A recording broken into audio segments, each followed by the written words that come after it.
Chapter 7. I Hunt for Priest-Kings. In spite of Vika's protests, it was with a light heart that I strode into the passageway beyond her chamber. I would seek the Priest-Kings of Gor. She followed me almost to the portal, and I can remember how the sensors set in the great threshold, and the dim light of the energy bulbs began to glow and pulse as she neared them. I could see her white garment, and sensed the pale beauty of her skin as she stood back from the portal in the semi-darkened chamber. "Please, do not go," she called to me. "I must." "Come back." I did not answer her, but began to prowl down the hallway. "I am afraid," I heard her call. I assumed she would be safe, as she had been on the countless nights, and so I went on. I thought I heard her weep, and I suppose that she did so for herself, because she was frightened. I continued down the passageway. My business was not to console her, not to tell her not to be afraid, not to give her the comfort of another human presence. My business was with the dreaded denizens of these dim passageways, which had so inspired her terror. My business was not that of the comforter or the friend. My business was that of the warrior. As I went down the passageway, I looked into the various chambers, identical with my own, which lined it.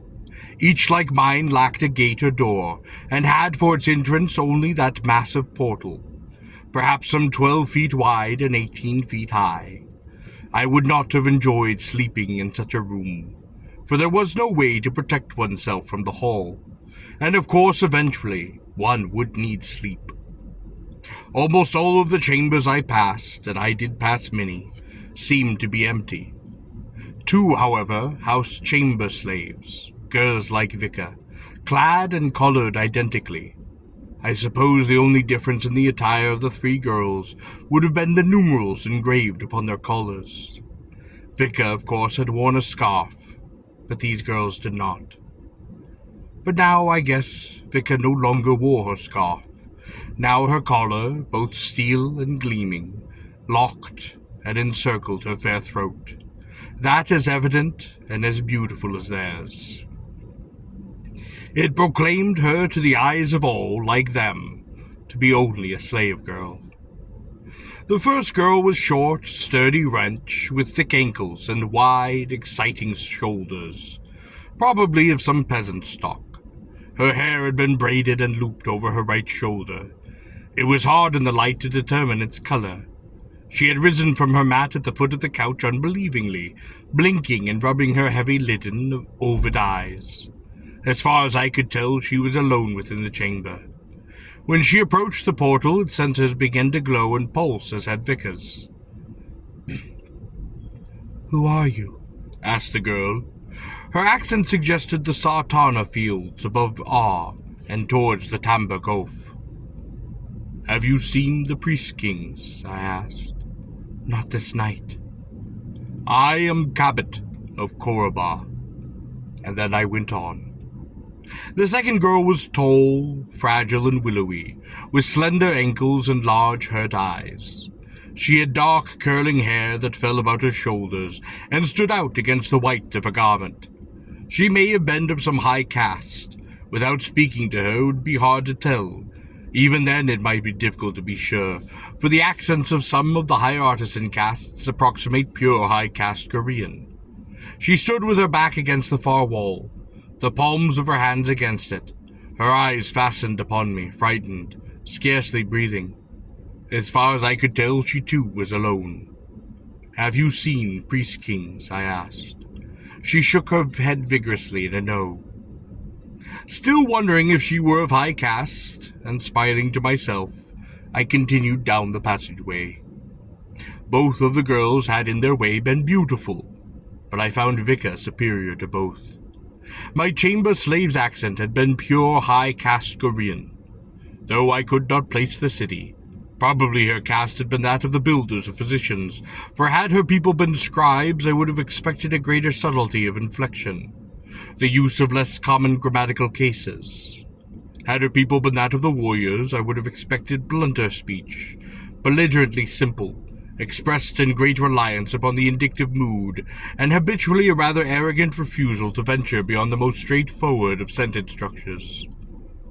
On the other hand, these generalizations are imperfect, for Gorian speech is no less complex than that of any of the great natural language communities of the earth, nor are its speakers any the less diverse. It is, incidentally, a beautiful language.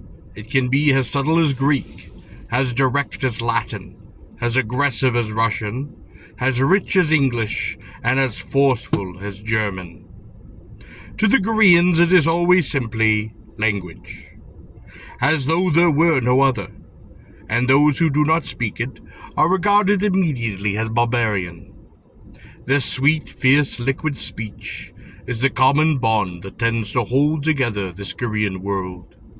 It is the common property of the administrator of Ar, a herdsman beside the Vosk, a peasant from Tor, a scribe from Thentis, a metalworker from Tharna, a physician from Kos, a pirate from Port Kar, a warrior from Koraba. I found it difficult to remove from my mind the image of the two chamber slaves, and that of Vika. Perhaps because the plight of these girls did touch my heart. Perhaps because each, though differently, was beautiful. I found myself congratulating myself that I had been taken to the chamber of Vika, for I had thought her the most beautiful of the three. Then I wondered if my having been brought to her chamber, and not to that of one of the others, had been simply my good fortune. It occurred to me that Vika, in some ways, resembled Lara, who was the Tatrix of Tharna, and whom I had cared. She was shorter than Lara, maybe more fully bodied, but they would have been considered of the same general physical type.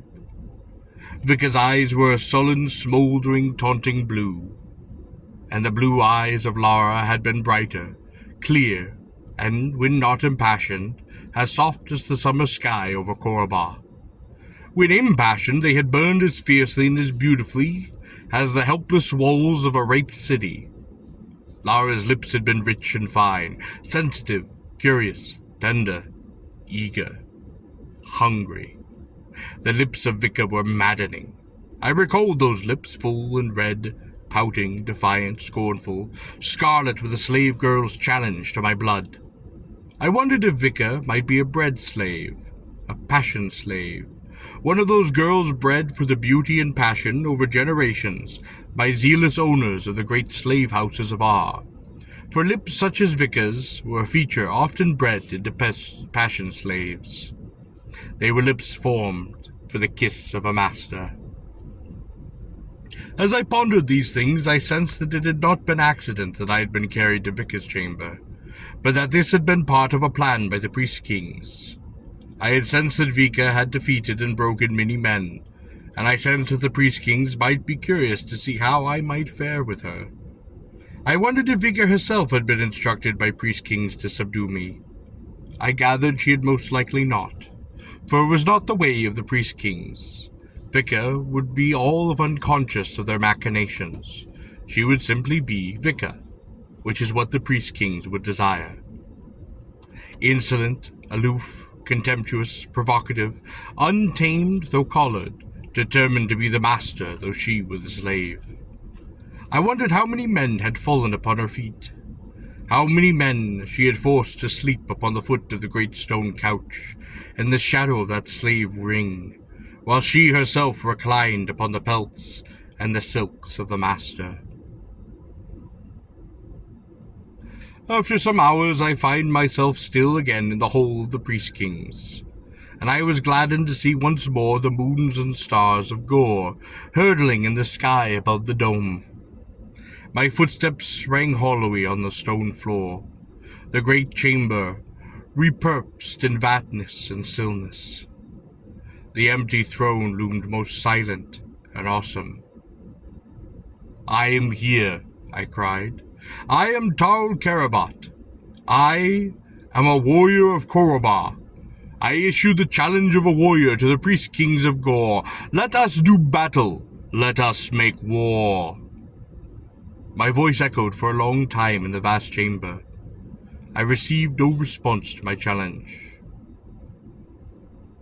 I called it out again and again, but there was no response. After long hours, I decided to return to Vicar's chamber.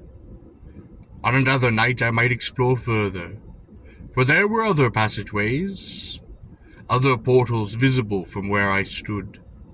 It might take days to pursue them all, and I set upon my way back to Vicar's chamber.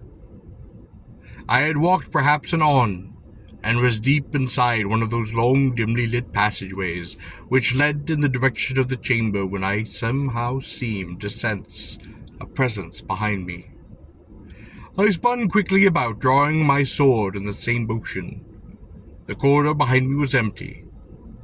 I slammed that blade back into the sheath and continued on.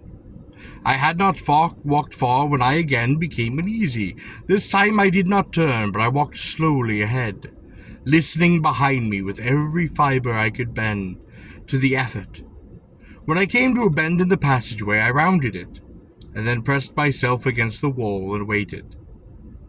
Slowly, so very slowly, I drew the sword, taking care that it made no sound as it left its sheath. I waited, but nothing occurred. I have the patience of a warrior, so I waited a long time.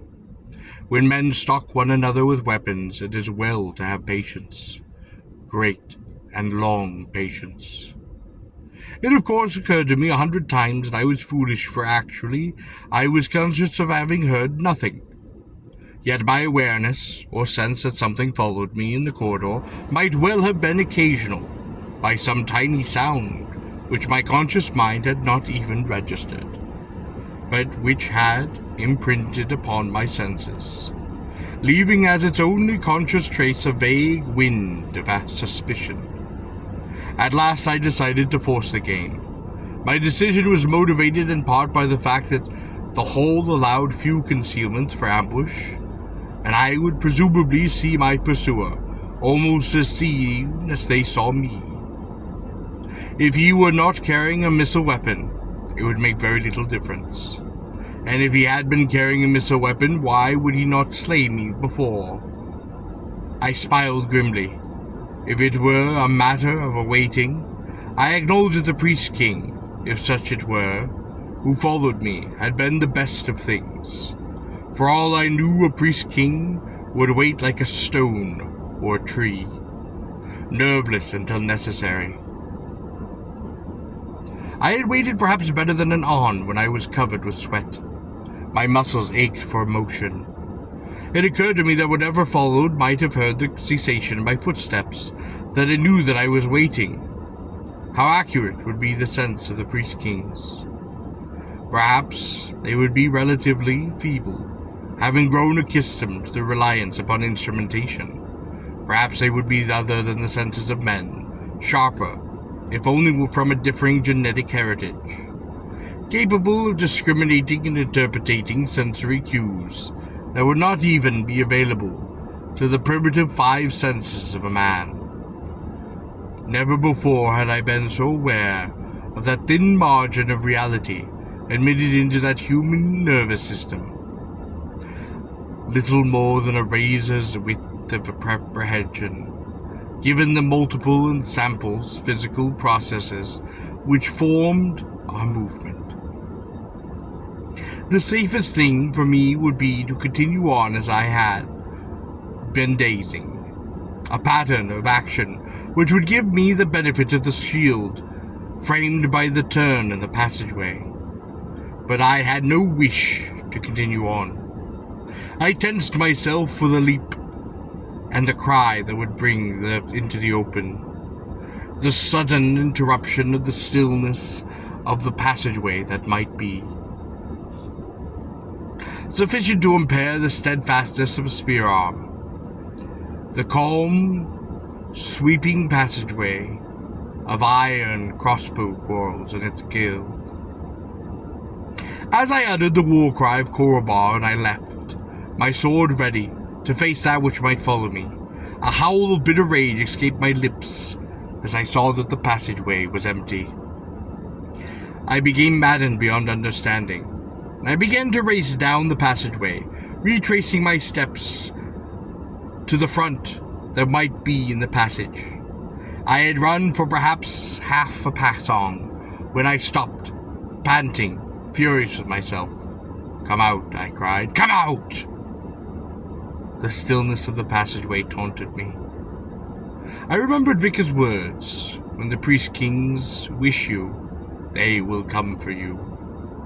And angrily I stood in the passageway in the diamond city of its energy bowls, my coned sword grasped furtively in my hand. Then I sensed something. My nostrils flared slightly, and then, as carefully as one might examine an object by eye, I smelled the air of the passageway. I had never been more relied upon the sense. And slowly, oh so surely, I had enjoyed the scent of flowers and women, of hot fresh bread, roasted meat, paga, and other wines, the harness leather, the oil with which I protected the blade of my sword from rust, of green fields and storm winds. But seldom had I considered the sense of smell in the way one would consider that of vision or touch, and yet it too had often neglected store of information, ready for the man who was ready to make use for it. So I smelled the passageway, and to my nostrils, vague but undeniable, there came an odor that I had never before smelt.